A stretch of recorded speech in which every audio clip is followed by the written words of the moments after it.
Crépuscule. Le ciel affiche des nuances métissées, d'or et d'azur. Rêve d'amour, de fortune, le jeune noir jamais ne dort, prisonnier de ses pensées, rêve de fortune. Bon, on lui l'espoir d'une nouvelle page, nouvelle aube. Et il médite pour terre des pensées qui, le moral, n'ont de cesse d'enterrer. Remords, tristesse, décrit avec adresse et justesse. Il chante tête lourde, cœur léger, sans la moindre tâche de fausse note, fauché ou fortuné. Jamais fâché de gagner son pain dans le son, à la vitesse du son cependant. Passe le temps cependant, n'efface guère son fier sourire aux lèvres, écrit des proses dans sa soledad. Rime sur fond de saudade, cool et bien détendu reste le poète.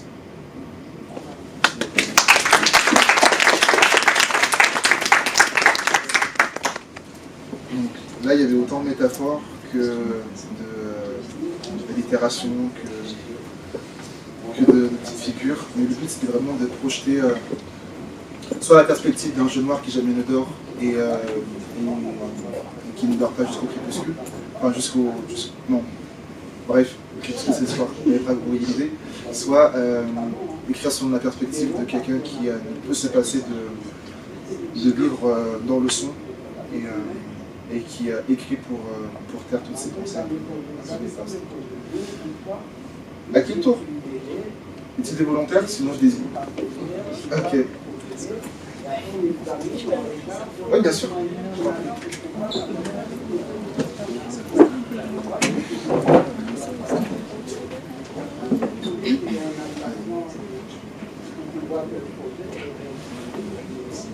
Silence. Tais-toi. Tais-toi et écoute-moi. Écoute-moi parce que tu le dois.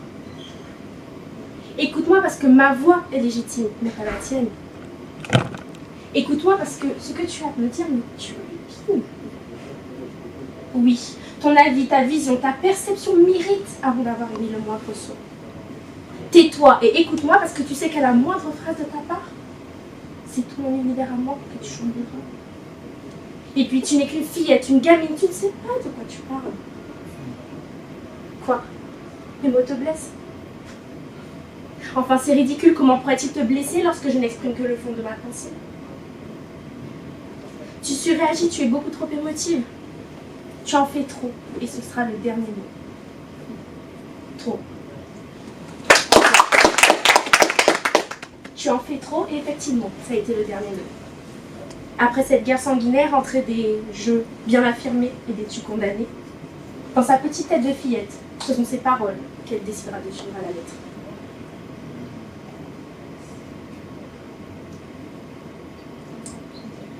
Comme un nouveau logiciel ancré dans sa tête, c'est son univers à elle qui sera transformé, on peut le dire, bouleversé.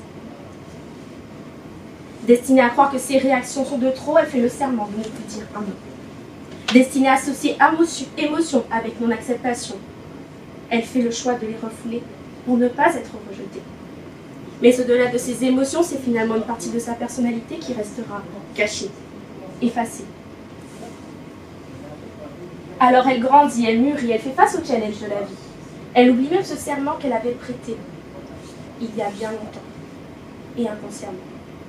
Elle s'autorise parfois à se laisser porter par son imagination en se disant que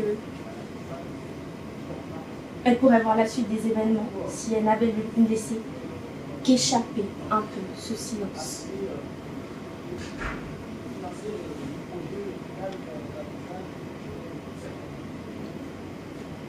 Pourtant, elle s'en pose des questions. Depuis tout ce temps, elle se rattachait à un repère identitaire, l'adaptation. Ne lui demandez pas ce qu'elle en pense, elle est toujours hantée par le piège que lui évoque cette simple question.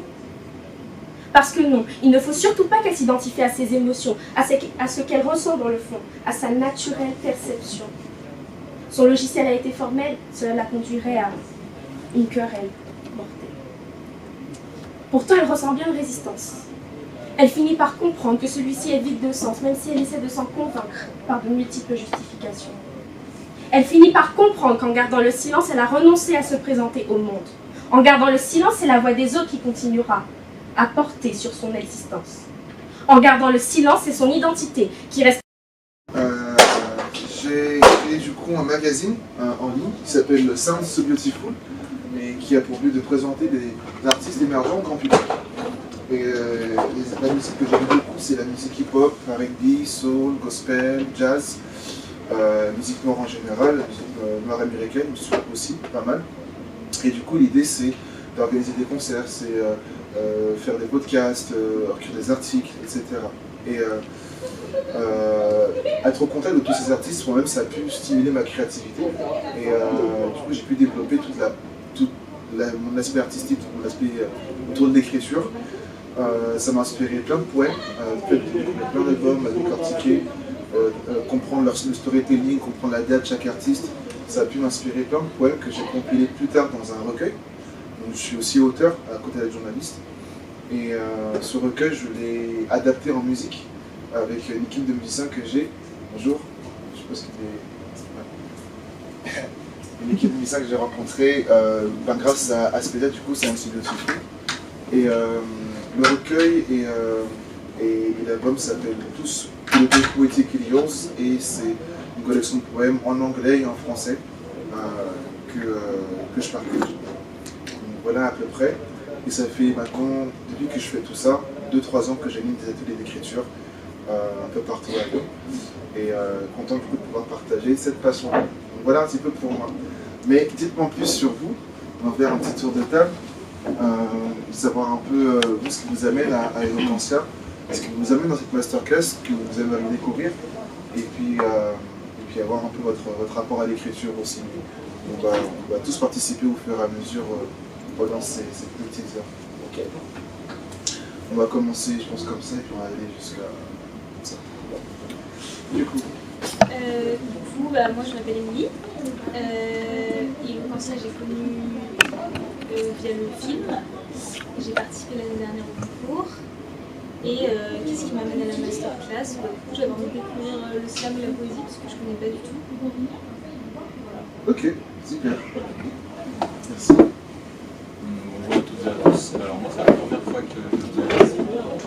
Eloquentia, pareil, j'ai découvert via le film. Et donc moi j'ai découvert un peu tous ces ateliers, cette initiative sur les réseaux. Et moi à la base je suis quelqu'un d'assez timide, d'extrêmement timide. Enfin, c'est surtout pour sortir de sa zone de confort. Par rapport à l'écriture, c'est surtout que j'aime bien écrire à la base, des petites choses rapides, mais bon, en tout cas, surtout pas curiosité.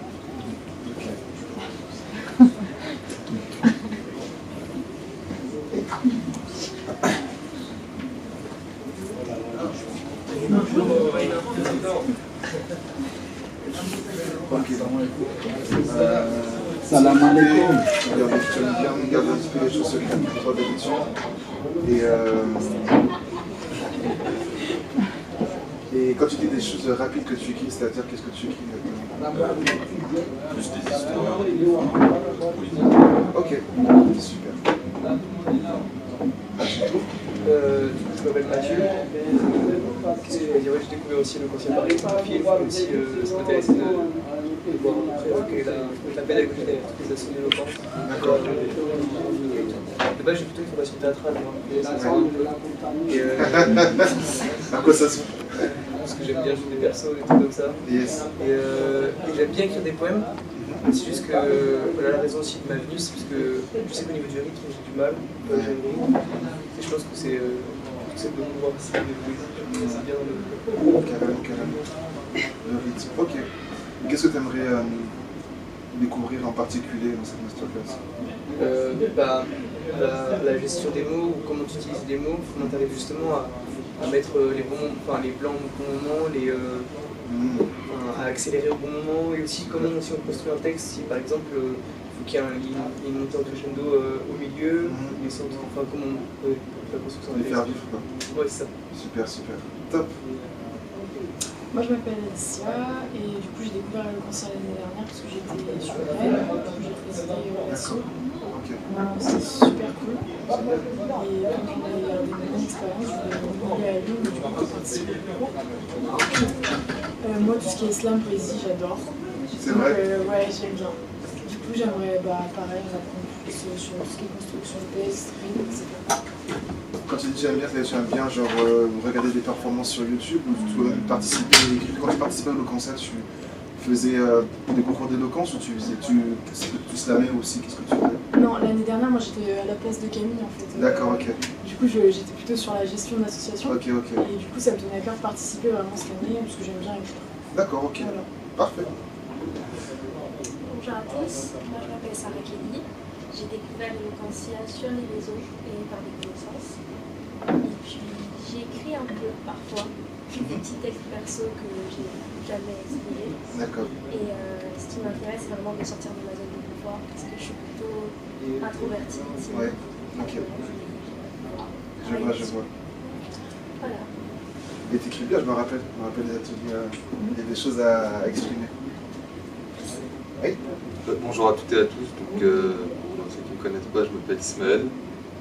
Je suis étudiant en médecine, mais j'aime beaucoup l'art oratoire et la poésie de manière générale. Okay. Et quand j'ai vu les titres de cette masterclass, ça m'a tout de suite interpellé et j'ai souhaité en savoir plus. Yes. Et voici ma vie ici, comme je pense la plupart ici. Yes. Moi je m'appelle Nicolas et je connais pas trop, mais je t'ai connu à travers Marina du coup. Ouais. Et je sais pas, juste j'écris beaucoup de textes, je fais beaucoup de rap et je cherche à élever mon niveau en tant que producer. Okay. Un peu plus de mixage, savoir faire ça un peu mieux avec l'autotune, etc. Et peut-être un peu plus de feedback sur mes rimes. Ok. Super. Moi je m'appelle Elisa, donc je débarque un peu parce que je connaissais pas du tout l'éloquentia, c'est l'ami juste à ma gauche qui m'a ramenée. Et je me suis dit pourquoi pas finalement, parce que c'est vrai que je lis pas mal de poésie, donc plutôt en indépendant sur des personnages qui sont pas forcément connus, etc. Et c'est vrai que je me suis jamais finalement lancée pour vraiment en écrire moi-même. Enfin, j'écris des petites choses, mais c'est vrai que je les vois pas trop à ce niveau-là. Parce que je suis aussi quelqu'un d'assez réservé, donc je me suis dit pourquoi pas venir et sortir justement de cette zone de confort. Donc voilà un petit peu pourquoi. Merci. Petite parenthèse, juste pour rebondir sur ce que disait Nicolas, c'est une masterclass, vous allez apprendre des choses, mais c'est très participatif. Et même je vais vous challenger à certains moments. Du coup, je vous invite tous à réfléchir à un texte que vous aimez bien, qu'il soit de vous ou pas, parce qu'on va essayer de faire des exercices un petit peu avec ça. Et si vous voulez des retours sur vos textes aussi, n'hésitez pas, ce sera aussi l'occasion de faire tous ensemble. Je vous donnerai mon retour, mais ça pourra aussi bénéficier de la force collective aussi. Donc n'hésitez pas. Alors bonjour à tous et à toutes, moi je m'appelle Amira. Éloquentia, j'ai découvert sur les réseaux sociaux parce qu'il y a eu le film. L'art oratoire, ça m'a toujours intéressée. Okay. Je suis devenue avocate, donc forcément, c'est forcément en corrélation. Pourquoi je suis venue à cette masterclass? Parce que l'univers du slam m'intéresse. Sortir de ma zone de confort également. Prendre la parole devant plusieurs personnes, c'est pas forcément quelque chose avec lequel je suis très à l'aise. Et l'univers du slam, ça m'a toujours intéressé. J'en ai profité pour ramener Elisa avec moi. Super. Bienvenue. Du coup, moi, c'est Romaric. Depuis que je suis petit, j'écris des trucs. Des fois, ça n'a aucun sens, mais j'aime bien écrire. J'adore, ok. Et du coup, en fait, j'aime bien aussi faire un peu de la poésie. Ouais. Mais j'aimerais bien apprendre à jouer plus avec les rythmes, les instruments. Ok. Ça marche. Alors bonjour à tous, moi c'est Charlotte. Du coup, moi, Éloquentia, je connais depuis pas très longtemps. Depuis une semaine, je connaissais l'éloquence en général et ça m'intéressait. Et j'ai découvert Éloquentia du coup un atelier de la maison de l'environnement parce que je suis chargée de com en alternance là-bas. Okay. Du coup, je les ai connus comme ça.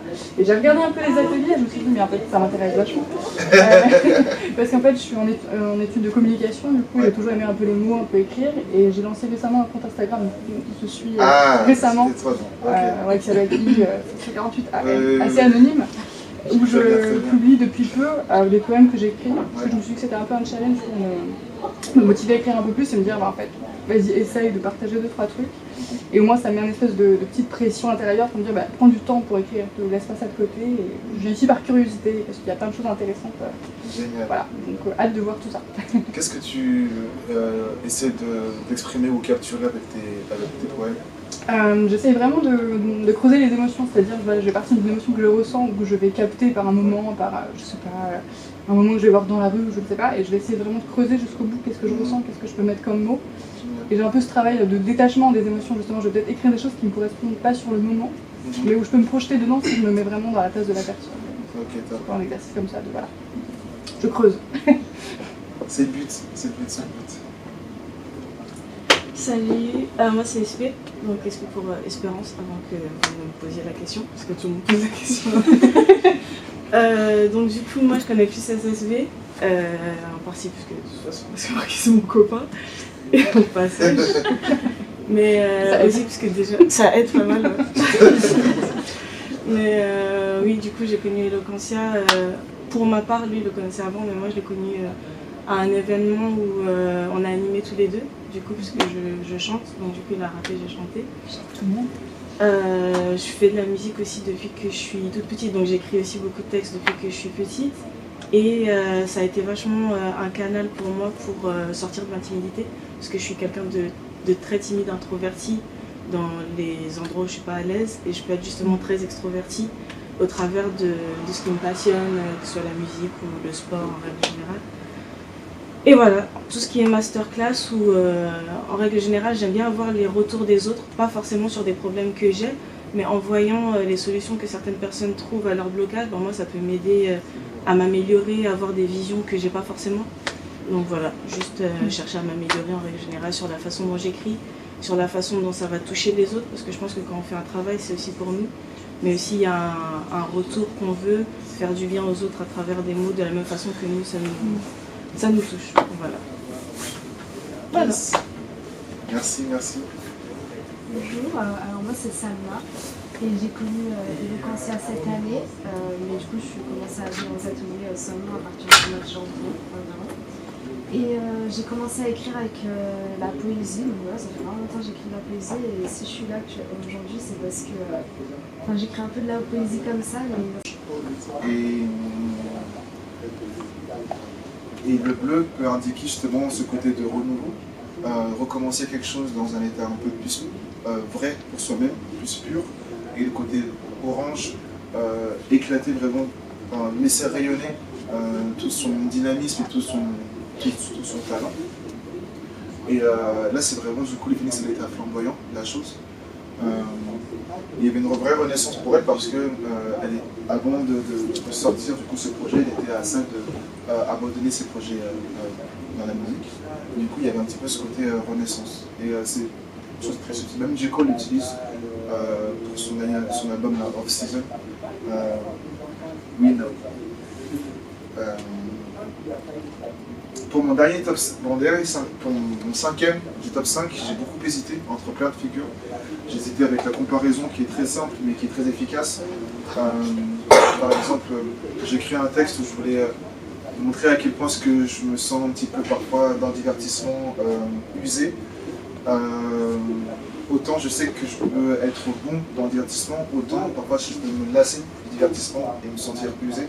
Du coup, je vais écrire des phrases comme I feel like a clown crown-headed, king of fools, I keep the mass amused. Je me sens comme un clown qui porte une couronne, le roi des fous, le roi des bouffons, je sais amuser la galerie.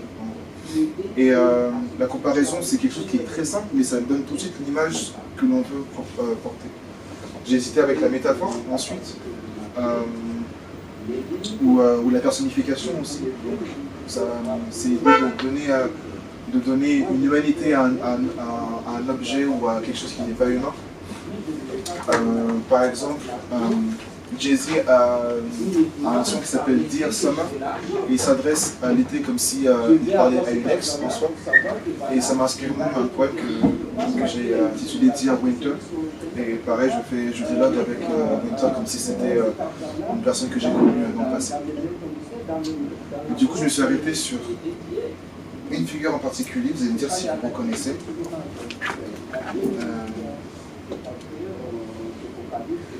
Everybody wants a piece of me, piece of my mind, piece of my time, piece of my smile, piece of intimacy, please have mercy. I risk it all for a stranger, my time, my money and energy. Everybody shares their dreams with me. their fears, their tears, their this, their mess, the skeletons in the closet. Years ago, chasing fake love and fake love, or my real lost, cones tossed in the leap of faith. Que l'on comprenne ou qu'on ne comprenne pas, est-ce que vous reconnaissez quelque chose dans la technique d'écriture? Qu'est-ce qui se distingue ici? Oui. Je suis pas sûr, mais la répétition. La répétition. Alors, c'est presque ça, parce que c'est pas le même mot que je vais répéter. Oui. Oui. Non, c'était pas forcément avec une figure de style, mais ça m'a juste fait penser à comment on avait parlé tout à l'heure de l'allégorie, là c'est la foi dans l'inconnu, donc la crucifixion de Christ. Là. Crucifixion. Oui, okay. Crucifixion, voilà. Donc la foi dans oui, l'inconnu. Bah oui, ouais, bien sûr. Bien sûr. En gros, là il y a une idée de liste un petit peu dans cette figure de style. Il y a une énumération, c'est ça. Et ça, pareil, c'est dans mon top 5 parce que, un petit peu comme le feel de Kendrick, je vais énumérer chaque chose qui va composer le mot-clé qui m'a fait démarrer mon texte. Du coup, il y avait un texte où la seule phrase que j'avais en tête, c'était la sensation d'être sollicité de tous les coins, du coup, et par tous. Du coup, everybody wants a piece of me. Et du coup, j'essaie de lister il y a qui dans le everybody et quelle piste de moi est-ce qu'ils veulent à chaque fois. Du coup, une piste de mon smile, une piste de mon shine, une piste de shade, une piste de ma time, etc., etc. Énumérer, faire la liste, ça permet d'être encore plus spécifique sur le sentiment ou l'émotion que vous voulez dépeindre. Ok. Maintenant qu'on a toutes ces techniques-là, c'est bien beau de faire de la technique, mais il y a des rappeurs qui sont excellents mais qui m'ennuient. Et là, je vais peut-être en déclarer certains. Mais des rappeurs comme Eminem, par exemple, qui m'ennuient parce que j'ai l'impression qu'ils n'ont plus rien à raconter dans leurs derniers albums, alors qu'ils ont la technique, ils ont la quintessence de la technique, mais j'ai l'impression que leur propos est redondant ou qu'ils deviennent une caricature d'eux-mêmes. Du coup, moi, ce qui va vraiment m'importer, c'est le message et l'histoire que je peux raconter. Du coup, est-ce que quelqu'un peut me raconter, je sais pas, va nous partager une histoire qui vous a vraiment marqué en écoutant une chanson ou comme une chanson parce qu'on est resté dans la poésie, on va pas aller dans le film. Du coup, ouais.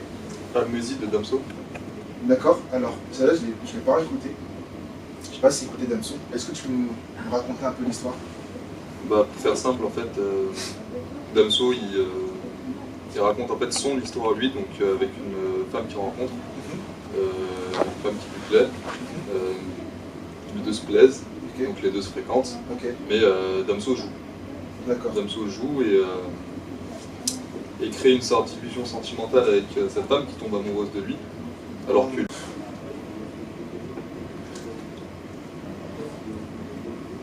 Par exemple, quelqu'un qui a fait une grosse bêtise, genre il a tué quelqu'un, il a dit non, c'est encore une méthode ça. Il a fait une petite bêtise. J'ai pas d'exemple là comme ça, mais c'est très souvent utilisé aussi le féminisme.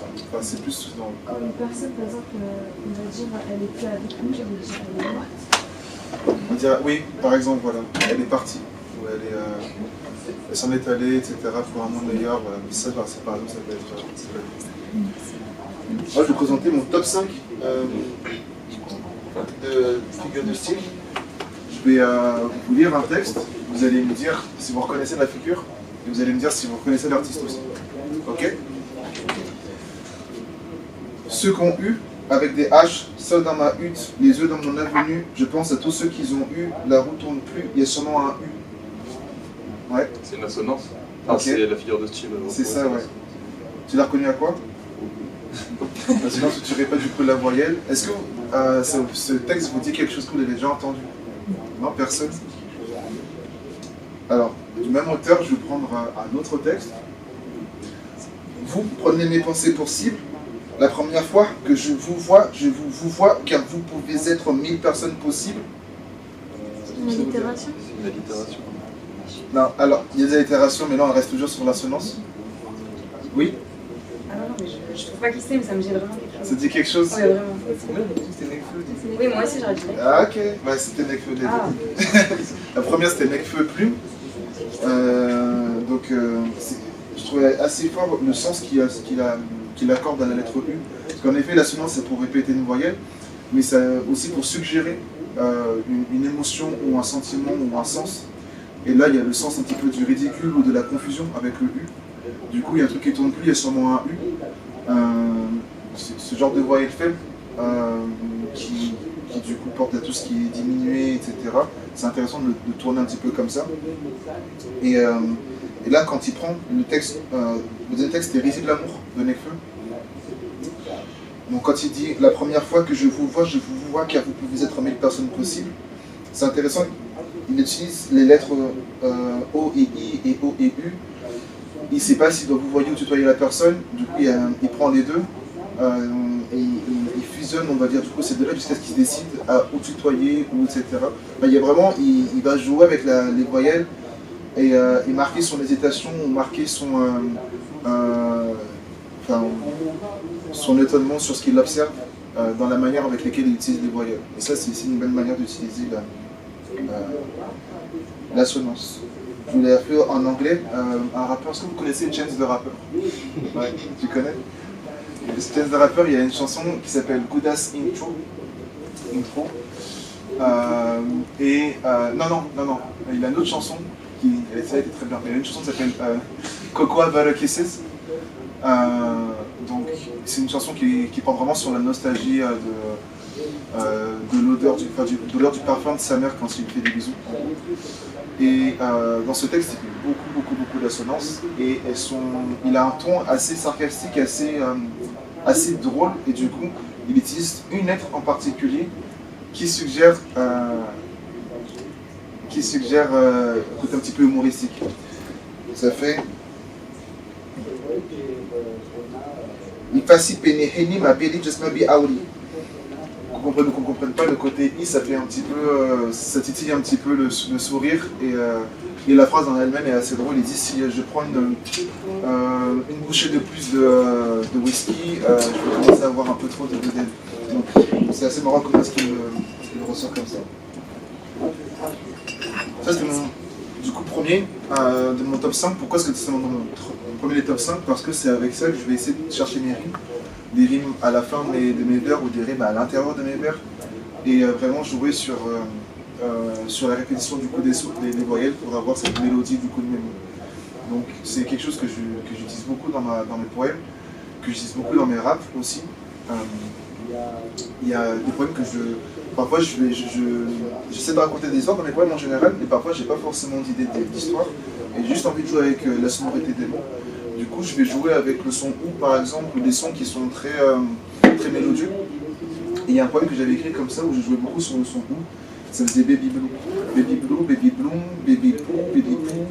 Et je jouais beaucoup dessus jusqu'à ce que ça me fasse vraiment une déclinaison après, une histoire à partir de qu'est-ce qui se passe quand Baby Blue, quand Baby Poo, quand Baby Bloom, etc. Mon top 2, en deuxième position de mon top 5. Essayer de deviner encore une fois l'artiste et la figure de style. Écrire, c'est la première action d'un homme privé de liberté.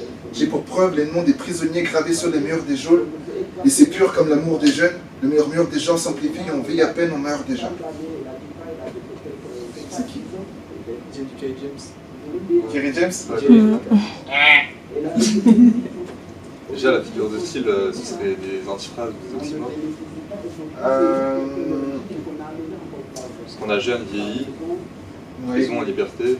Intéressant. Alors, c'est pas la principale que je voulais mettre en avant, mais c'est vrai qu'il y a de ça aussi.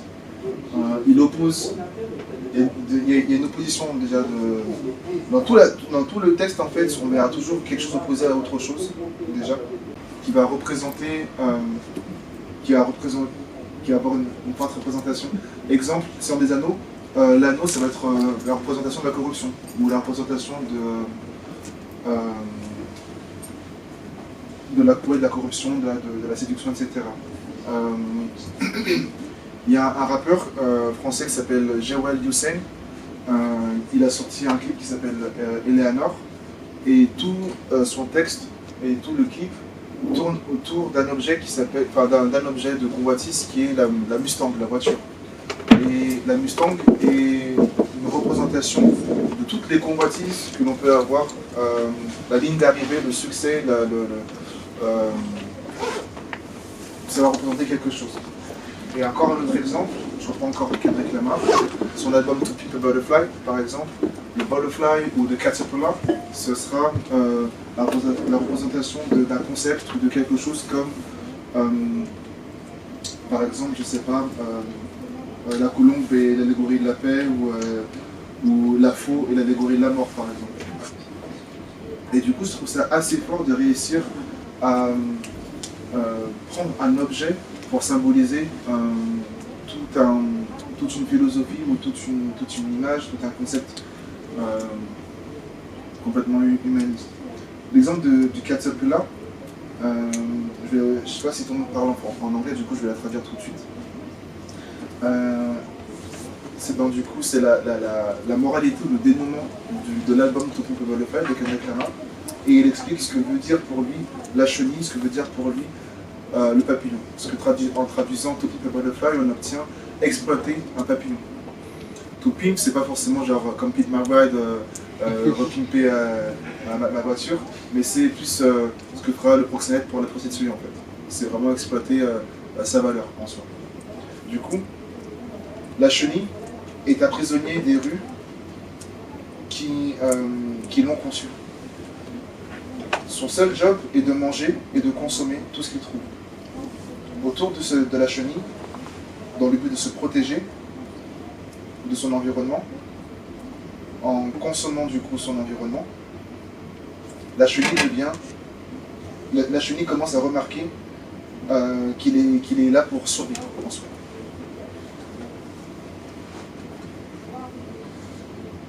Par rapport du coup je fais un petit peu raccourci par rapport au papillon, pour qui il voit une admiration totale et qui pour lui représente le talent, représente la clarté d'esprit et la beauté. Mais seulement il ne sait pas que le papillon, c'est à la base une chenille qui va évoluer plus tard. Et du coup, il tisse toute une histoire entre le jeune garçon qui est assoiffé de reconnaissance, assoiffé d'arrivisme dans l'industrie du rap, l'industrie de la musique, avoir tant d'influence dans tel domaine, et qui se dit qu'il est au dernier niveau. Il admire du coup la personne qui sent pour lui un niveau supérieur et il veut atteindre ce même niveau, mais il ne sait pas forcément comment le faire.